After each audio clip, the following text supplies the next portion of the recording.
This is a video for paramotor pilots. It's not for general audience.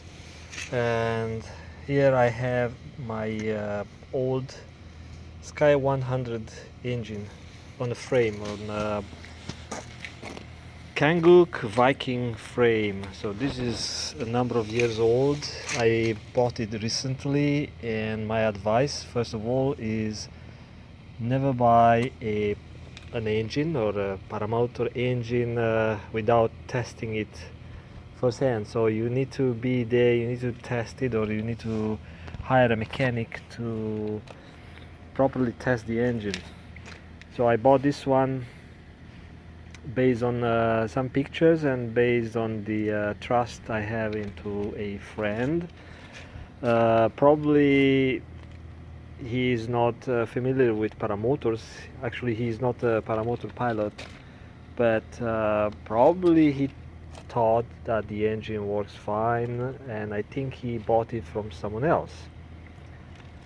And this is a liquid cooled type of engine. It's a different type of technology than the other one with aluminum fins and that type of cooling system, like a forced air cooling system. I thought this is a kind of a good deal and a very good technology to have a liquid cooling engine with a coolant, with a radiator, but now I see it's a headache. Like, some people still use the old models and this type of technology, but I'll give you some sort of a personal thoughts about that. And before going to the next step of my talk, is that this thing is a trouble in the air. When you get some trouble air, let's say some turbulent air, and you get some collapse, or your lines get caught into these things. Even right here you will have a nice frame, so the propeller and all these things is being protected by a frame, but you never know what the propeller can catch here. And I don't really like to have stuff sticking out while flying. I'm a paragliding pilot for a number of years. This is my first experience with paramotor engines, and it's something that I don't really like, but I have it and I have to enjoy it. So first, what I did, I flushed the coolant. So I took it out, recycled it, and I flushed the radiator and the cooling system with radiator flushing liquid. I bought it from an auto parts store. Then I rinsed it properly, and hopefully I did not left anything inside. Then I had to find the original coolant. The original one was green in color, and I could not find the green color coolant for two-stroke engine. And I've been to dealerships, to motorcycle places, to repair shops, and I could not find two-stroke coolant.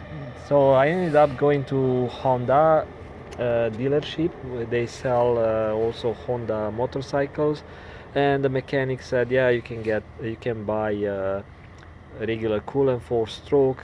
It's blue color and should work. So right now I'm using blue color. I don't know it's all right or not all right.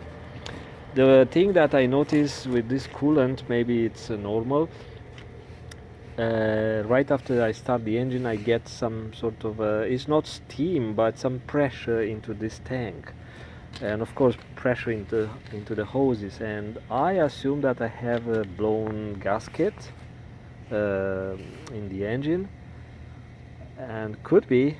But the thing is, the exhaust does not smell like a sweet coolant type of smell. I had that experience in the past with different engine, and I know the smell, but this one does not smell like that. And also I measured the compression was over 100 psi, and I thought maybe I'm lucky I don't have a blown gasket, head gasket. Also, I'm using this screw to release some air pockets, especially when I move it around, and it might get some air getting into the engine cooling system. I don't know. Usually I just prime it. So right now it's pretty hard. For some reason it got some pressure from. I just started with the choke on, like a couple of turns, but I still get high pressure here. I don't know if it's normal or not. I don't like it, but what can I do? And if I remove this one just to release the pressure, I'll get coolant coming out, which I don't like. But like I said, the cooling system on this one is a troublemaker. And I replace most of the hoses here. The primer bulb that came with the engine was much smaller, and I was getting air pockets for some reason, and I didn't know. Maybe the air pockets came into some broken hoses somewhere. So I bought new lining, and I maintained the air filter. I mean the fuel filter, the inline, because I could not find one here locally. And what I could find is the one with paper, so I don't like those. So again, replacing the priming bulb with a larger one. I just have to squeeze it lighter. I don't want to blow the gaskets here, break the gaskets in here in the carburetor. And also I had to seal this adapter because it was kind of loose. And also what I did, I installed a rod onto the fuel pickup line. So I have a kind of a pickup siphon device or something that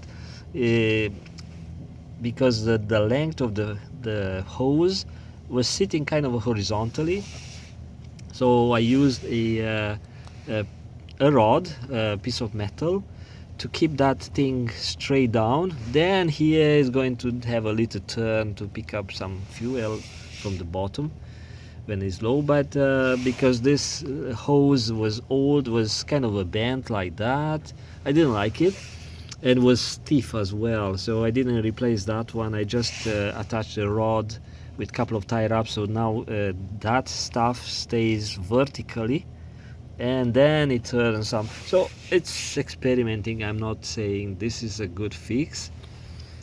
Again, hoses, I got some air pockets earlier because I'm supposed to keep the hoses runs in a way that I'm not getting air pockets into the loops. So if you replace the lines, make it as short as possible. And now about the gear oil, because that's the main reason that made me record this thing.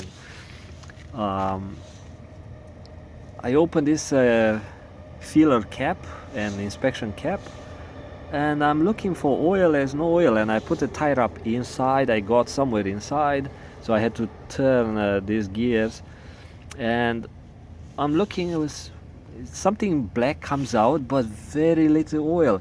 Then of course I tried to remove the oil, and I got, maybe a couple of maybe 20 droplets of very dirty, very dark oil, black oil. And this is a lot, but the first time I removed the oil that was inside, was just a bit of oil. And I thought, oh, I ran the propeller just a bit, but the previous owner said he did some testing after a couple of years of storage, and you look, it's so black. And this is the second change. So I bought in the morning synthetic 75W140. In one of the manuals I found online it says 150. I could not find that, and other place it says 75W90 and it says synthetic. I could not find that. And so I got this one based on another manual. It might be too thick, I don't know, maybe too high viscosity, but it's transparent when I put it in. And after I run it a couple of minutes with some speed on this shaft here, so I did not use a propeller, but I took it out because I wanted to kind of flush it.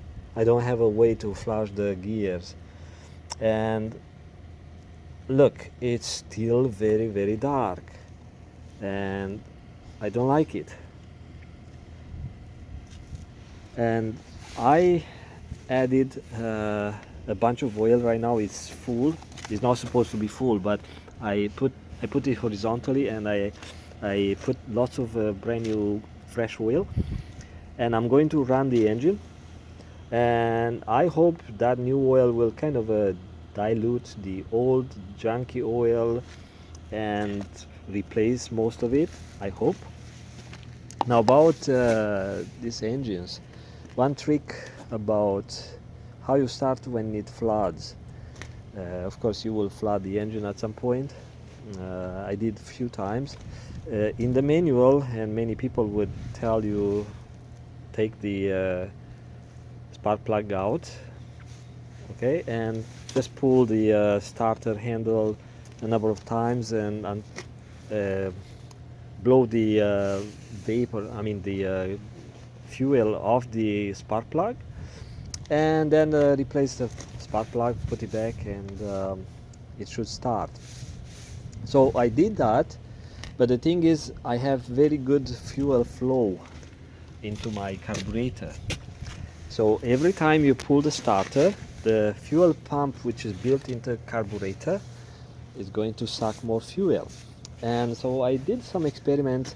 I took the spark plug out, and I'm looking, I pull the starter handle, and I look at the hole, the spark plug hole in the top of the head, and I see vapor coming out. I see splashes like a gas, micro droplets coming out, and I thought, ooh. At first it was a lot, just splashing out, but after a while I keep pulling, and I could still see vapor and kind of a mist. Actually it was a mist, so I thought, okay, when is going to stop? But keep pulling. So I realized that the carburetor is still sucking with its own pump, fuel pump. It's sucking the fuel from the tank, and it's feeding it into the cylinder. So if you have that much mist with a flooding, it takes you forever to get rid of that fuel into the cylinder compartment.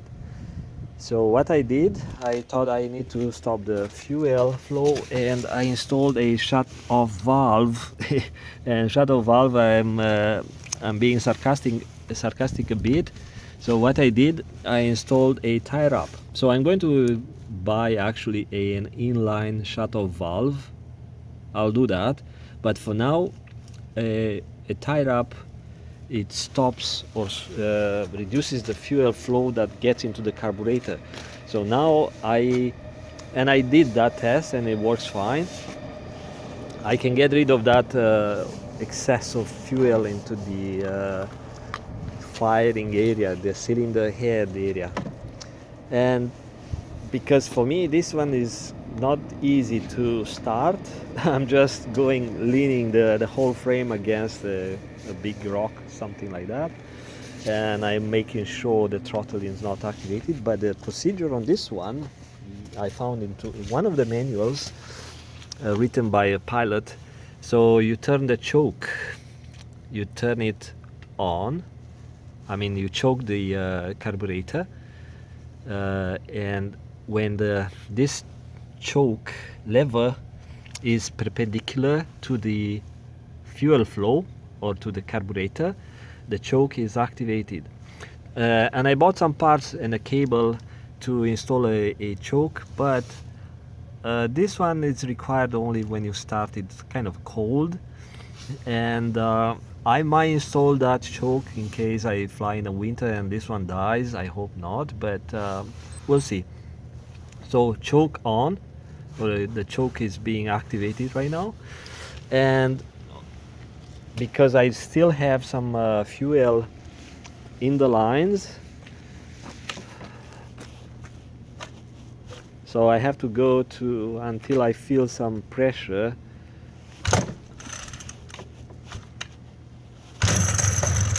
And if you see it's firing up, but because it has only a little bit of fuel into the carburetor, it will stop, and also is choked. So let me try another one another time.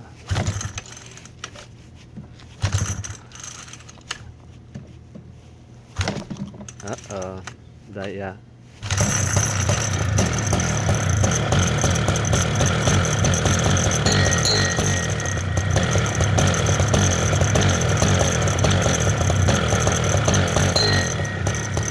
So it's choked, and the fuel is restricted.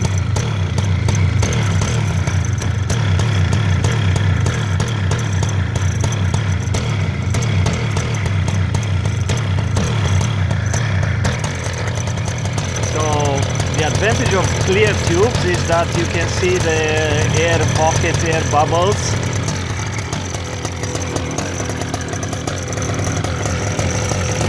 And right now it's choked, so let me... So if I do the choke like that,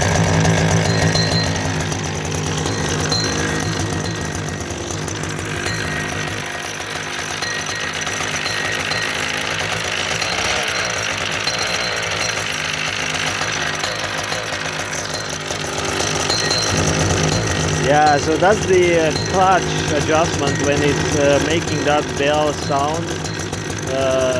At some point the clutch part is hitting it's kind of a bell housing inside. So the warming up procedure on this one is to let it idle for a bit and maybe tap the throttle from time to time, but you will feel at some point in a couple of minutes, you will feel this hose getting a warm steam and coolant, because it's lighter, has a lower density. It's going to raise up, especially with some steam that is forming into the engine area where it's hot, and it's getting into this area of the radiator, and it's causing a circuit, so it's pushing the other one, the cold one, back at the bottom of the engine, of the cylinder, and it's kind of completing a circuit. But they tell you not to rev the engine when it's cold.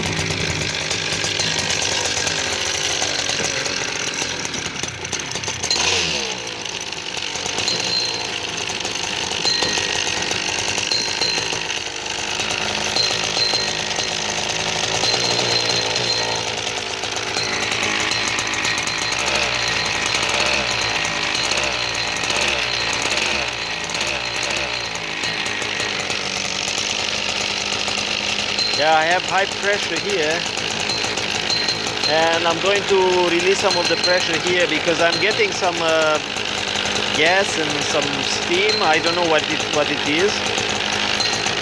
I could do that here but sometimes it's flashing out, so I don't like the system at all. I did not create it, so I'm just complaining.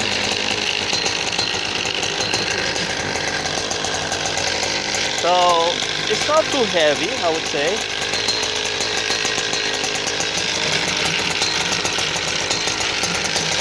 but it's dancing a lot. Yeah, so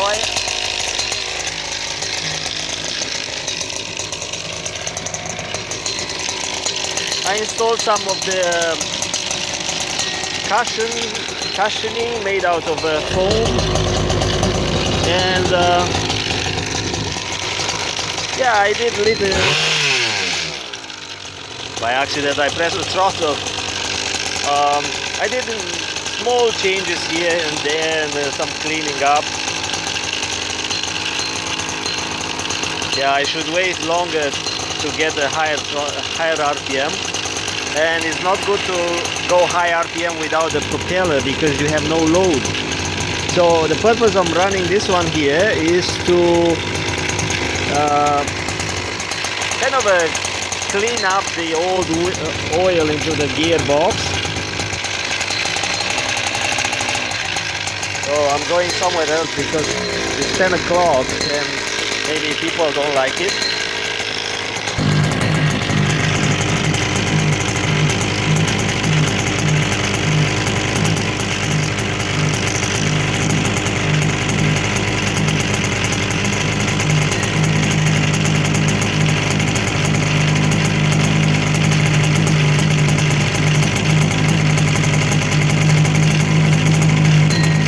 I don't know what is that.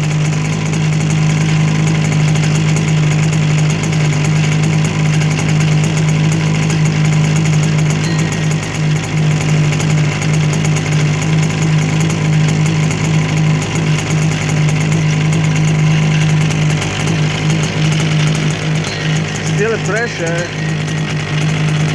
is too much. So that's the kill switch on this one. And they say that if the engine does not stop right away, you just pull the spark plug. But how you pull the spark plug in the air, nobody knows. So that's the only way of killing the engine while you fly. If you have some trouble, let's say you get into some tree, hopefully not.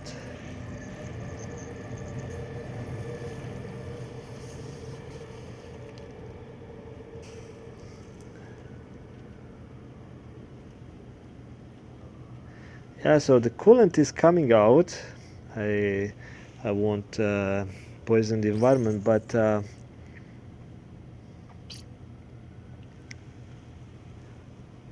I can't get rid of the pressure. It's still too much pressure for the way I like it. Yeah, I don't like it. So, and has some leak here. It's for me, it's not something that I would release to the market. Let's say if I were the paramotor designer, I would not release such a thing to the market. I mean, for the motorcycles and stuff, maybe, but not for people who want to feel safe in the air. Okay, so that's my kind of